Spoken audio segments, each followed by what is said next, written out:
샬롬, 반갑습니다. 네, 이번 한 주도 주님 안에서 평안한 하루하루 보내고 계시죠? 네, 우리가 어느덧 9월 마지막 주를 준비하고 있습니다. 이번 한 해, 특히 여름에 꽤 많이 더웠는데요.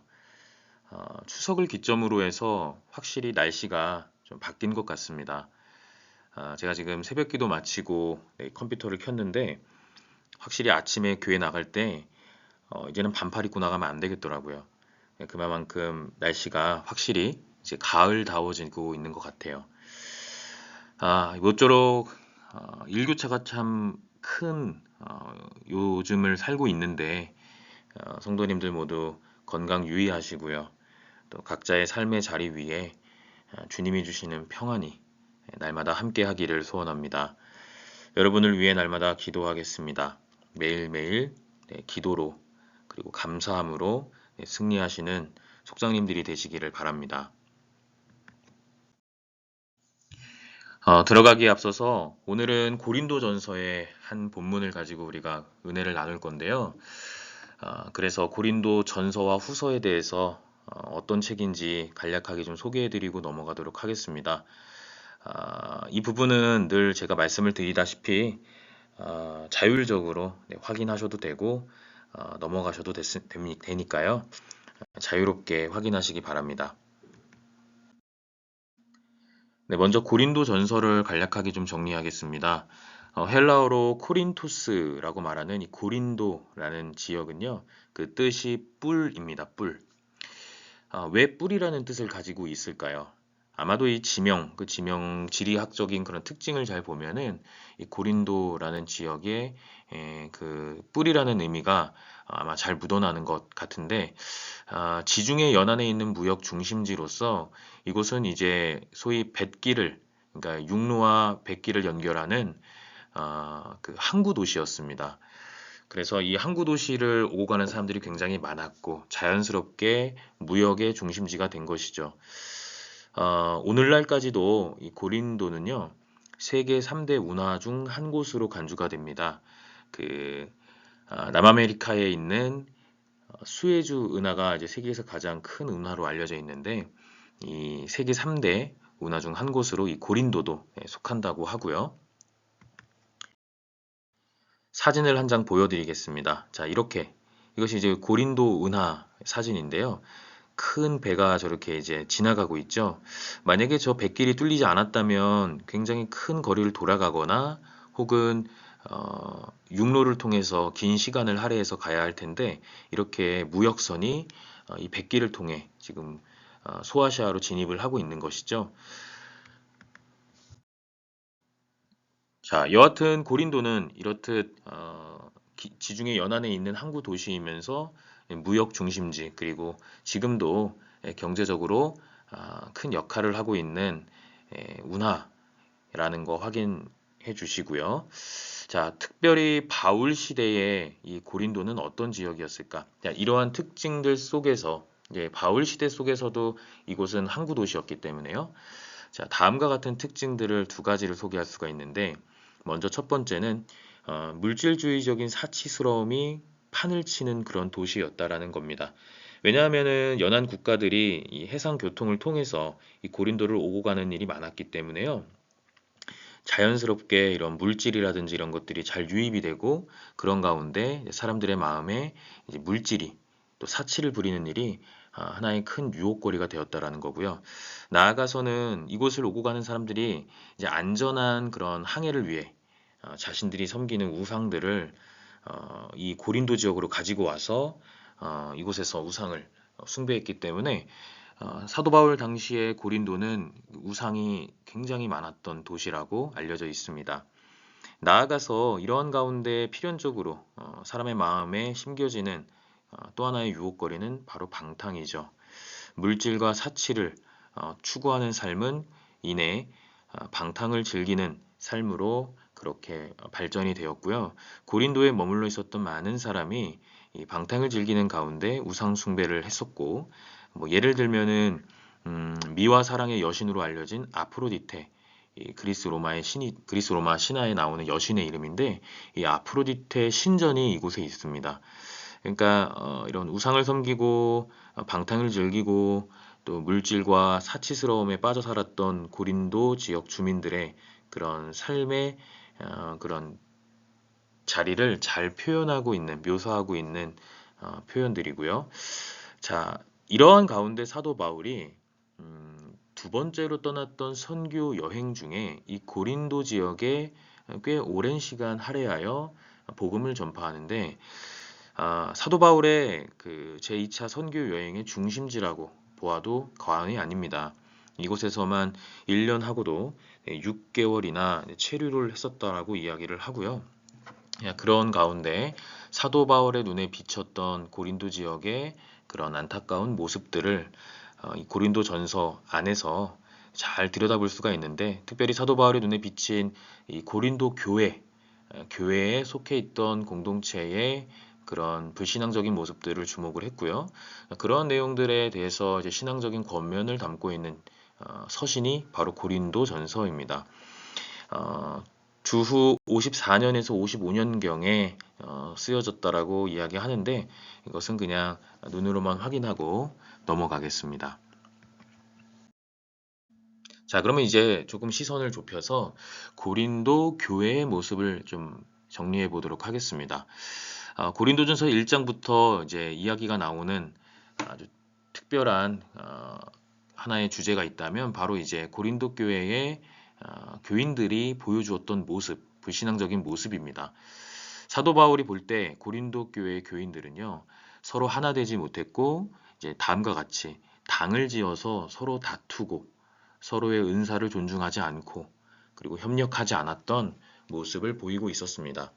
자, 예를 들어서 고린도 전서에서 소개하고 있는데, 고린도 교회의 내부에 침입했던, 그러니까 내부에 자리 잡고 있었던 주요 당파는요, 다음과 같이 네 가지를 이야기할 수가 있어요. 첫 번째는 바울파, 두 번째는 게바파, 이제 게바는 이제 베드로를 의미하고요. 그리고 아볼로파, 그리스도파를 예로 들 수가 있습니다. 이 네 개의 파로 쪼개져서 그러니까 풍비박산이 난 거죠. 교회가 네 부분으로 갈라진 상태에서 교회를 유지하고 있었다는 거고요. 당연히 교회가 성경적 가치와 복음의 기초 위에 유지할 수 없는 그런 교회가 고린도 교회였다라는 사실을 고린도 전서는 잘 부연하고 있습니다. 여기에 나아가서 고린도 지역에 사무쳐 있었던 다양한 문제들이 교회 내부에도 침입해 있었고요. 이 책을 그러니까 이 고린도전서를 읽다 보면 이제 다양한 당시 사회적 문제와 윤리적 문제들을 사도 바울이 지적하고 있는데 예를 들면 성적인 문란함이 이 교회에 침투했고요. 특별히 성과 관련된 문제들이 굉장히 많은 어려움으로 고린도 교회 안에 내재되어 있었습니다. 뭐 성에 대한 문제, 결혼에 대한 문제, 이혼과 독신에 관한 문제 등 여러 가지 문제가 고린도 교회를 하나 되지 못하게 하는 그런 어려움들이었고요. 또 나아가서 부활에 관한 그런 논쟁들, 뭐 이러한 신학적인 논쟁들도 굉장히 고린도 교회를 어렵게 만드는 일 중 하나였습니다. 자, 그런 가운데 사도 바울은 이 고린도 전서를 통해서 크게 두 가지의 신앙적 권면을 남기는데, 물론 여러 가지가 있지만 두 가지만 소개를 한다면, 첫 번째는 성령의 은사를 강조했고요. 두 번째는 사랑을 강조했습니다. 성령의 은사를, 큰 은사를 사모하라고 사도 바울은 권면하고 있고요. 이 내용이 오늘 우리가 같이 나누게 될 한 구절 말씀에도 등장을 합니다. 그리고 고린도전서 13장의 내용은 여러분들 다 아시다시피 그 유명한 사랑장이죠. 사랑이 없으면 모든 것이 울리는 꽹과리와 같고, 그리고 믿음, 소망, 사랑 중에 가장 제일 큰 것은 바로 사랑이라고. 사랑이 완성되어야만 모든 것이 의로울 수 있다라는 사실을 강조하고 있어요.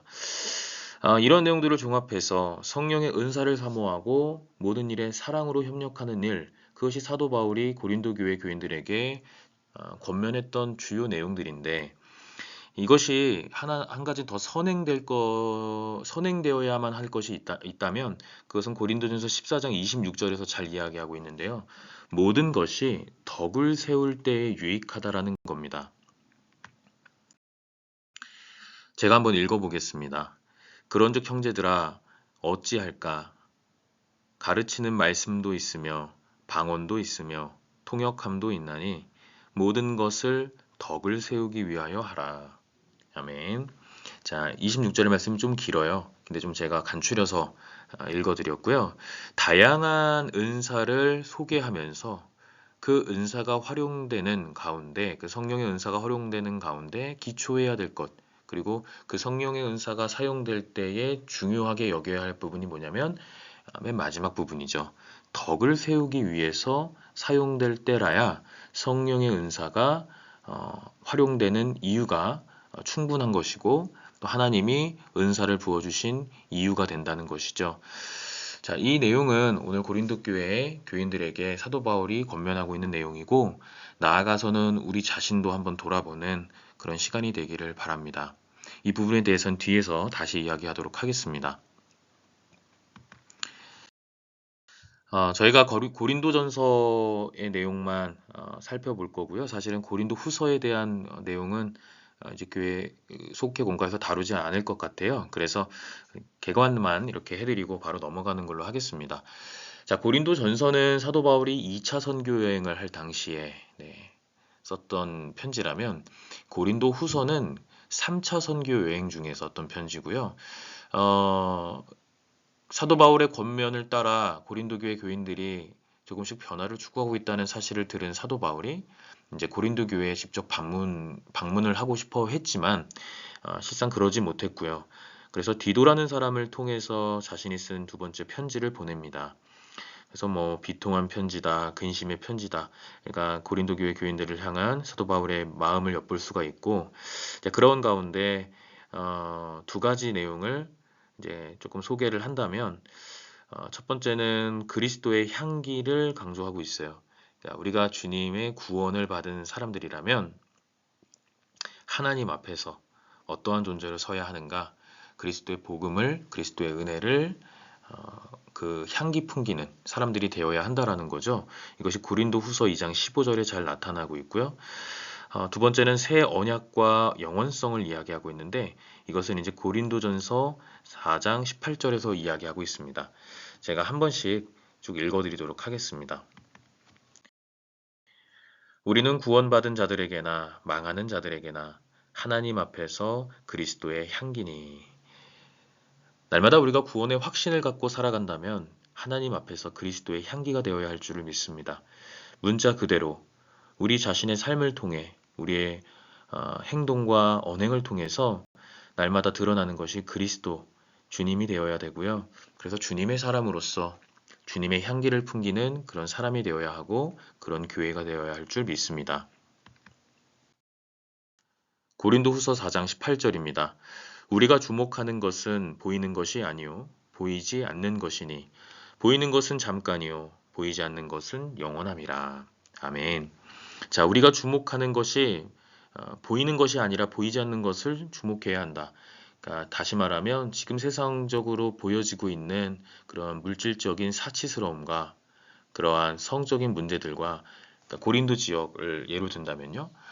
수반될 수 있는 여러 가지 사회적 문제라든지 그러니까 성경이 일러주는 방향이 아니라 우리의 육신된 정욕과 이생의 자랑으로 묘사되고 그려질 수 있는 수많은 문제들에 주목하지 말고 하늘의 것, 하늘의 소망을 품고 살아가라는 겁니다. 그리스도의 향기로 살아가는 사람들은 잠시 잠깐뿐인 그런 세상의 물질, 명예, 권력 이러한 것들에 관심을 쏟기보다는 영원한 하나님의 나라, 그 영원성에 더 주목하며 살아간다라는 거죠. 그래서 이 땅에 사명자로 살아가면서 주님이 우리에게 맡기신 그 귀한 사명을 감당하는 것이 최우선적인 믿음의 고백이요. 그리고 신앙의 확신이 되어야 한다라는 것을 사도 바울이 강조하고 있습니다. 이 질문은 어찌 보면 오늘을 살아가는 우리가 가장 많이 부딪힐 수 있는 문제라고 생각합니다. 나 자신에 관한 문제, 그리고 나아가 나의 자녀에 관한 문제, 가정에 관한 문제, 그 가정들이 모인 우리 교회가 해결해 가야 할 수많은 문제. 그러나 이런 것들을 우리가 세상적인 방법과 우리 인간의 그런 지식적인 방법을 통해서 무엇인가를 해결하고 있었다면 이 부분에 대해서 다시금 한번 한 걸음 물러나서 우리 스스로를 환기해보고 이제는 더욱더 하늘의 것을 주님의 주님이 일러주시는 그 방향으로 우리가 그런 문제들을 해결해 나가야 하고 그래서 우리가 날마다 영혼을 사모하며 살아가는 이 땅의 신실한 그리스도인들이 되어야 할 줄을 믿습니다. 오늘의 주제입니다. 한 몸이 된 거룩한 공동체라는 제목으로 같이 은혜를 나눌 거고요. 제가 배경을 읽고 넘어가겠습니다. 바울은 고린도 교회 유대인이든 헬라인이든 종이든 자유인이든 모두 그리스도 안에서 하나가 되었다고 말했습니다. 성령으로 세례받은 교인들이 부활하신 그리스도의 몸의 한 부분이 되어 서로 하나가 되었다고 했습니다. 교회의 각 지체인 우리는 다양한 은사와 직분으로 함께 거룩한 공동체를 세워가야 합니다. 자, 그래서 오늘은 각 지체가 한 몸이 되었다라는 것은 무엇을 의미하는지 알아보는 시간을 가져보도록 하고요. 이러한 목표 안에서 우리 교회가 정말 각 지체는 여기서 말하는 각 지체는 성도들을 의미하잖아요. 우리가 정말 그리스도 안에서 한 몸, 한 공동체가 되고 있는지 한번 돌아보는 시간이 되기를 바랍니다. 오늘의 한 구절입니다. 신약 성경 278쪽에 있는 고린도전서 12장. 조금 길어서요. 두 부분으로 나누어 읽겠습니다. 12절부터 14절, 24절부터 31절까지의 말씀입니다. 제가 대표로 봉독하겠습니다. 세번역 성경에 따르면 제목은 하나의 몸과 많은 지체들입니다. 12절입니다. 몸은 하나이지만 많은 지체가 있고 몸의 지체는 많지만 그들이 모두 한 몸이듯이 그리스도도 그러하십니다. 우리는 유대 사람이든지 그리스 사람이든지 종이든지 자유인이든지 모두 한 성령으로 세례를 받아서 한 몸이 되었고 또 모두 한 성령을 마시게 되었습니다. 몸은 하나의 지체로 되어 있는 것이 아니라 여러 지체로 되어 있습니다. 그러나 아름다운 지체들은 그럴 필요가 없습니다. 그래서 몸에 분열이 생기지 않게 하시고 지체들이 서로 같이 걱정하게 하셨습니다. 한 지체가 고통을 당하면 모든 지체가 함께 고통을 당합니다. 한 지체가 영광을 받으면 모든 지체가 함께 기뻐합니다. 여러분은 그리스도의 몸이요 따로따로는 지체들입니다. 하나님께서 교회 안에 몇몇 일꾼을 세우셨습니다. 그들은 첫째는 사도요, 둘째는 예언자요, 셋째는 교사요, 다음은 기적을 행하는 사람이요, 다음은 병 고치는 은사를 받은 사람이요, 남을 도와주는 사람이요, 관리하는 사람이요, 여러 가지 방언으로 말하는 사람입니다. 그러니 모두가 사도이겠습니까? 모두가 예언자이겠습니까? 모두가 교사이겠습니까? 모두가 기적을 행하는 사람이겠습니까? 모두가 병 고치는 은사를 받은 사람이겠습니까? 모두가 방언으로 말하는 사람이겠습니까? 모두가 통역하는 사람이겠습니까? 그러나 여러분은 더 큰 은사를 열심히 구하십시오. 아멘. 네, 공과 39가의 내용 토대로 한 구절 묵상 진행하겠습니다. 오늘은 크게 세 가지로 각 지체가 한 몸이 되었다는 것은 무엇을 의미하는지 정리해보는 시간을 갖도록 하겠습니다. 먼저 12절부터 20절의 말씀을 기초로 해서 첫 번째입니다. 제각기 다른 우리가 그리스도로 인해 하나가 되었음을 의미합니다.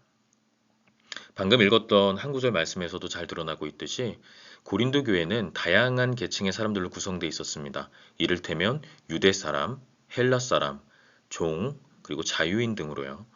바울은 이러한 모든 사람들이 세례를 통해서 그리스도와 한 몸을 이루었다고 말했습니다. 자, 지금 읽어드렸던 고린도 교회에 소속되어 있던 다양한 사람들, 그 중에서는 유대, 헬라 이런 사람들도 있었지만 종이라는 신분을 갖고 있었던 사람들도 있었죠. 근데 그 종은 사실 여러분 지금도 우리가 이해할 때 무엇인가 누군가에게 소속되어 있고 어떤 지배받는 쪽의 입장에 서 있는 사람이잖아요. 하지만 바울은 그리스도를 내 삶의 주관적으로 삼기 위해 내가 치르는 그 모든 세례를 통해서 그리스도와 한 몸을 이루었기 때문에 이 교회에 소속되어 있는 모든 사람들도 주님 안에서 하나라는 것을 바울은 강조하고 있죠. 자, 그래서 여기서 한 몸이 되었다라는 것은 단지 모두 같은 모양과 능력을 소유한 어떤 획일적인 사람이 되었다라는 뜻이 아니고 신체 기관들이 각기 다른 기능과 모습을 가지고 있듯 각 성도가 다양한 은사와 여러 모습으로 그리스도의 몸을 이루고 있음을 말한 것입니다. 자, 우리 교회에 수많은 다양한 직업과 다양한 가정 형편과 다양한 배경을 갖고 있는 사람들이 우리 교회에 나오고 있어요. 그죠? 뭐 나이도 서로 다르고요. 생김새는 당연히 다 다르고요. 자, 그런데 사도 바울이 이야기했던 것처럼 우리가 어떤 교회에 나온다, 단지 협성대학교에 나온다고 해서 그냥 한 몸이 되었다라고 이야기하는 것이 아니라 우리가 정말 주님의 부르심을 통해서 다양한 은사와 또 여러 모습 가운데 단 하나를 추구하고 있다라는 것 때문에 우리가 한 몸이 되었다는 거죠. 그 단 하나는 바로 예수님이죠. 예수님의 몸, 교회를 예수님의 몸이라고 했을 때 우리는 예수님의 몸을 이루는 예수님께 헌신하고 예수님을 사랑하는 각자의 지체가 되었다라는 것을 인정할 때 우리는 한 몸이 되었다라는 그런 고백을 할 수가 있겠고요. 이것은 우리 교회뿐만 아니라 모든 교회에게 주어져 있는 공동의 고백이 되어야 할 줄을 압니다. 그래서 사도 바울은 고린도 교회가 자꾸 분열되고 나누어지고 다툼을 이루어 가니까 한 몸이 되어야 하는 이유에 대해서 다시금 설명하고 있고요. 세례를 통해 그리스도와 하나 되는 것이 절실히 필요함을 이제 강조하고 있죠. 두 번째입니다. 모두가 중요하고 서로 연결되어 있음을 의미한다는 거고요. 한번 읽어보겠습니다. 본래 고린도 교회는 분열된 공동체였습니다. 이 교회는 다른 이들의 은사를 지적하거나 비교하면서 자신의 은사가 더 중요하다고 다투었습니다. 이에 바울은 몸의 신체 기관 중 쓸모없는 것이 하나도 없음을 비유로 설명하면서 서로를 돌볼 것을 권면했습니다. 은사는 하나님의 은혜를 드러내는 능력입니다. 보잘것없이 보이는 은사라 해도 주의 나라에서는 다 필요합니다. 한 몸으로 연결된 우리는 서로 사랑하며 그리스도의 장성한 분량까지 자라나야 합니다. 자, 여기에서 이제 크게 두 가지를 소개하고 있죠. 첫 번째는 당연 이제 은사를 소개하고 있고요. 두 번째는 우리가 한 몸으로 연결되었다면 서로 사랑하라고 이야기하고 있습니다. 은사와 사랑, 아까 처음에 말씀드렸던 것처럼 고린도전서에서 사도 바울이 강조했던 두 가지 내용이고요. 이 은사를 사모하고 은사를 사용하는 일, 그리고 우리가 서로 사랑하는 일, 이것이 교회가 한 몸, 한 공동체가 되는 지름길임을 이야기하고 있습니다. 은사라는 말은 이제 카리스마로 읽죠. 이제 헬라어로 카리스마로 읽고요. 예전에 우리 담임 목사님께서 주일 예배에 이 은사라는 개념을 이제 감사라는 개념과 좀 같이 염두에 두고 설교를 하셨던 기억이 있어요. 자, 여하튼 카리스마, 다시 말해서 은사는요. 이 문자 그대로 잘 이제 번역을 해서 생각을 해보면 은혜의 선물이라는 의미를 갖고 있습니다. 자, 선물은 선물인데 어떤 선물이요? 은혜의 선물입니다. 그렇기 때문에 은사는요, 곧 하나님의 은혜를 드러내는 능력이 될 수 있다는 거예요. 왜냐하면 나 자신의 능력과 의지를 통해 받은 추구할 수 있는 것이 아니고 전적인 하나님의 은혜로 인해서 주어지는 선물이기 때문에 이 은사를 잘 활용하는 일은 신앙인에게 있어서 굉장히 중요한 부분입니다. 그렇기 때문에 하나님께서 우리에게 주시는 은사는 덜 중요하고 더 중요한 게 없는 것이죠. 무엇인가 뭐 겉으로 드러나 있는 능력들 그런 것들만 은사라고 말할 수 없습니다. 뭐 악기를 조금 잘 다룬다고 해서 탁월한 은사를 받았다라고 말할 수 없고요. 또 뭐가 있을까요? 뭐 말을 잘한다고 해서 그것이 탁월하다라고만 말할 수 없어요.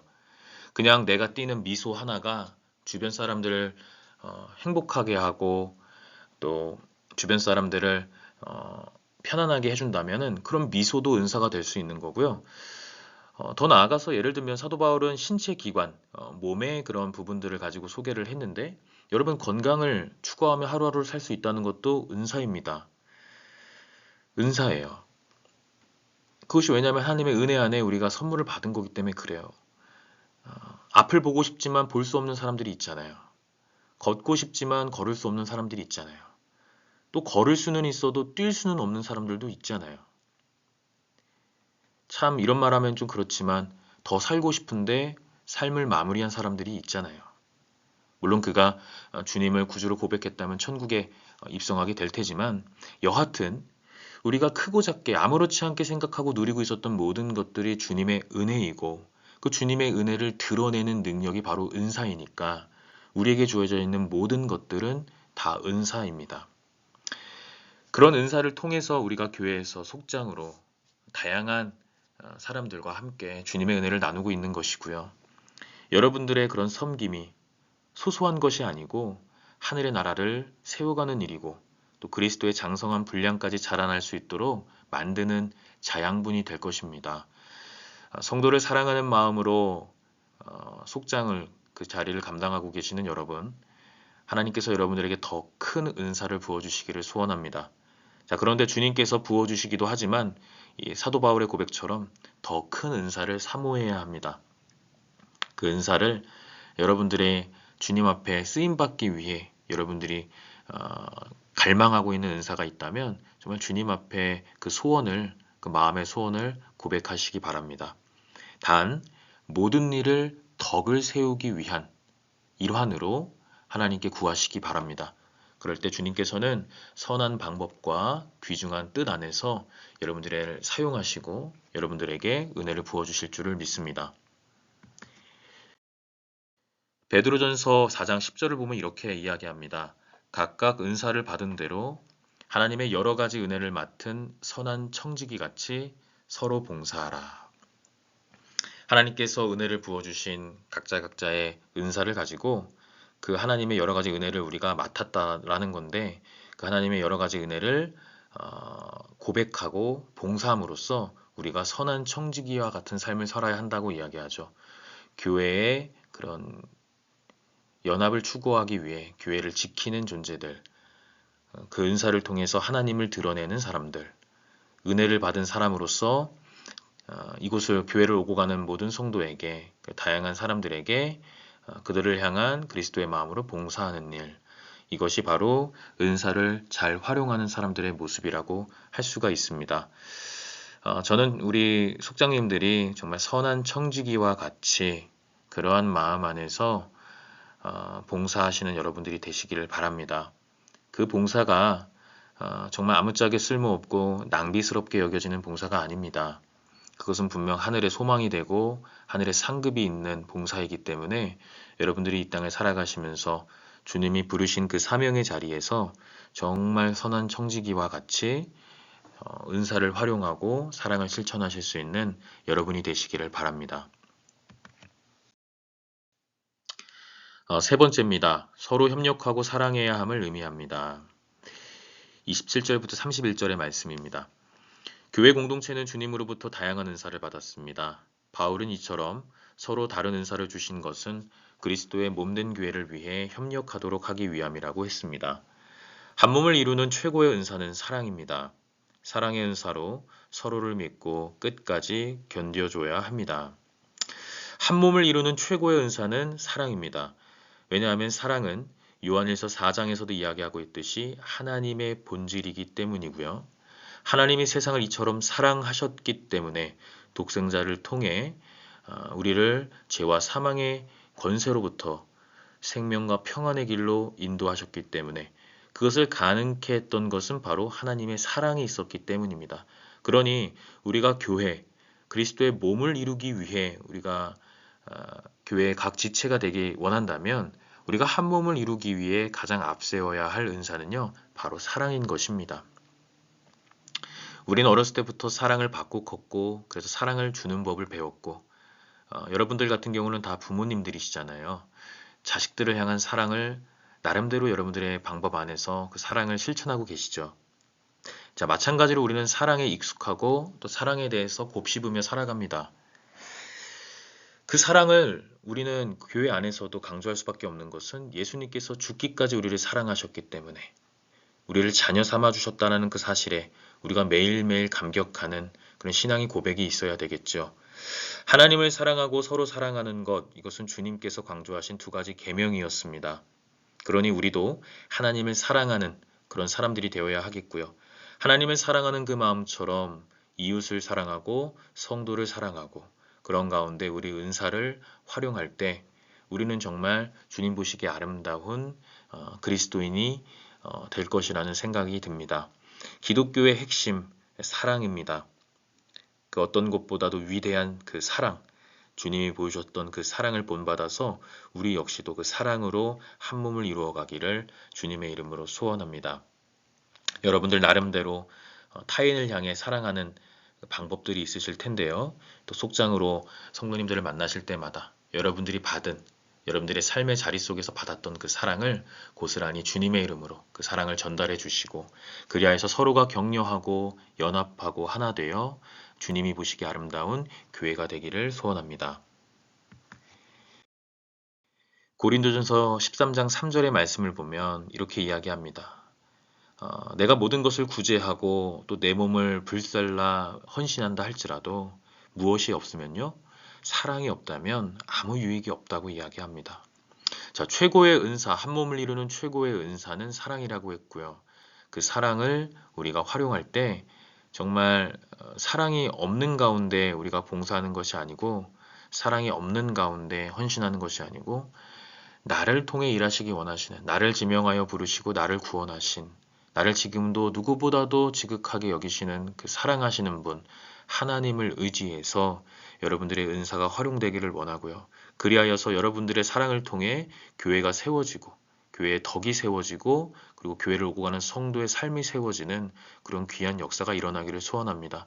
그리하여서 여러분들의 헌신이 유익한 헌신이 되어서 정말 하늘에서 주님께서 여러분들의 삶을 지켜보시고 주관하시고 또 여러분의 삶을 유익한 삶으로 유익한 인생으로 이끌어가 주실 것을 믿습니다.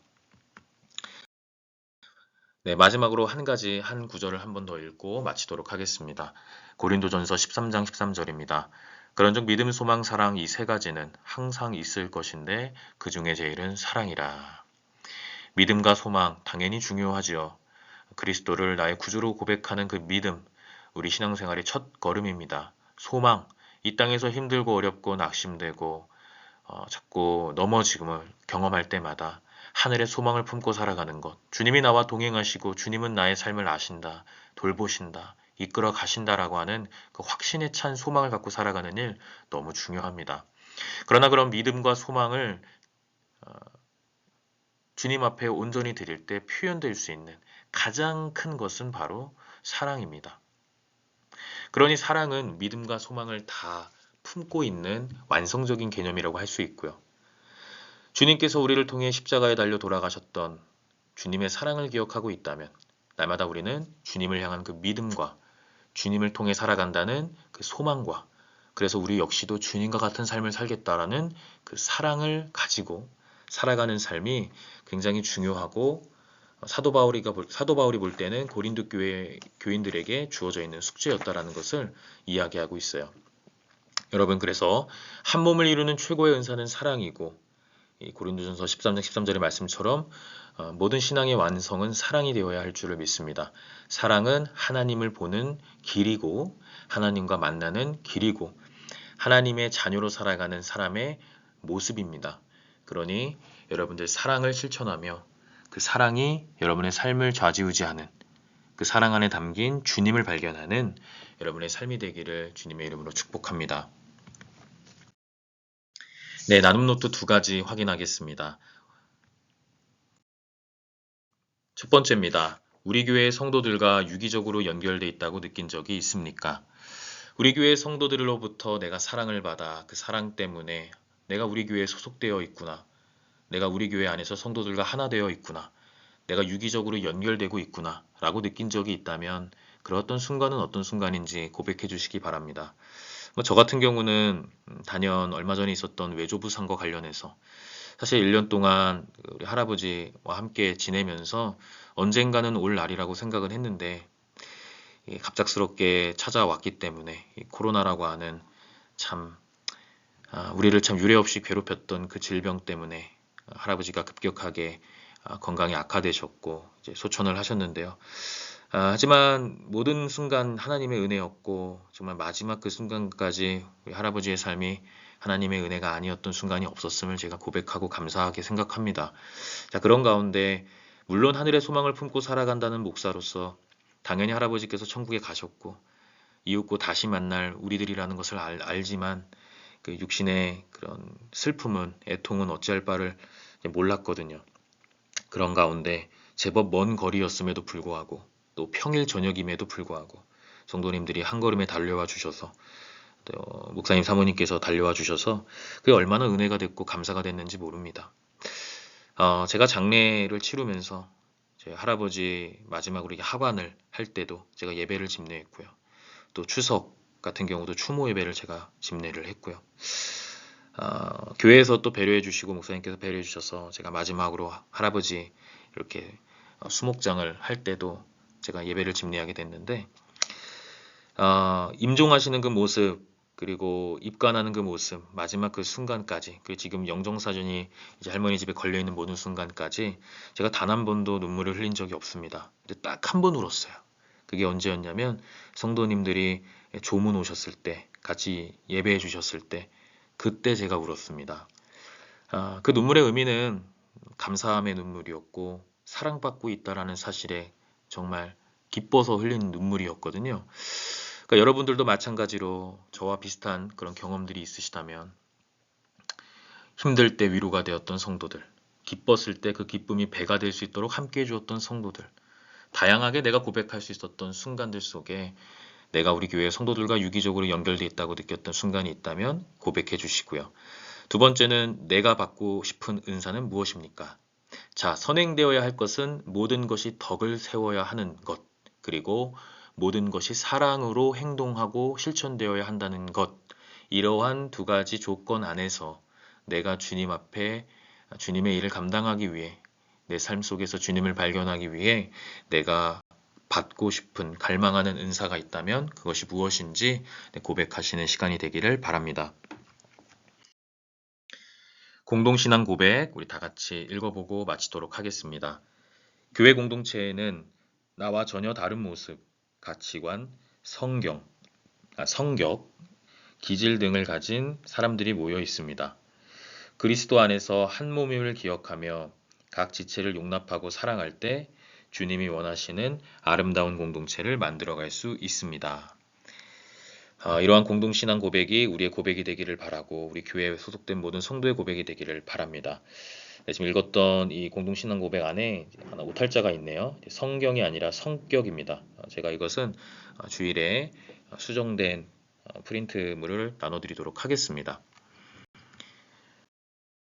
네, 이번 주는 제가 수요일에 속회 공과 영상을 공지해 드렸는데요. 여러분들 주중에 시간 되실 때 확인해 주시면 되겠고요. 특별히 이번 주 토요일에 우리 임택상 이보라 청년이 하나님 안에서 귀한 가정을 이룹니다. 이 두 청년의 시작, 한 가정으로서, 한 몸으로서의 시작을 응원해 주시고 격려해 주시고요. 기도 부탁드립니다. 아울러서 함께 고민하고 또 그 결혼식을 위해서 준비하고 계실 우리 이만희 권사님과 우리 이화미 속장님을 위해서도 기도 부탁드리고요. 또 이번 주 중에 우리 강인국 권사님께서 중국에 또 이제 출국을 하신다고 합니다. 그래서 한 달 정도 또 중국에 머물다 오신다고 하는데요. 그 모든 순간 가운데 하나님의 도우심이 임할 수 있도록 지속적으로 중보를 부탁드립니다. 저는 시간을 내어서 우리 사모님, 두 분의 권사님, 그리고 우리 최 집사님을 위해서 기도하겠습니다. 아무튼 기도 안에서 날마다 하나 되는 우리 교회가 되고 우리들이 되었으면 좋겠습니다. 감사합니다.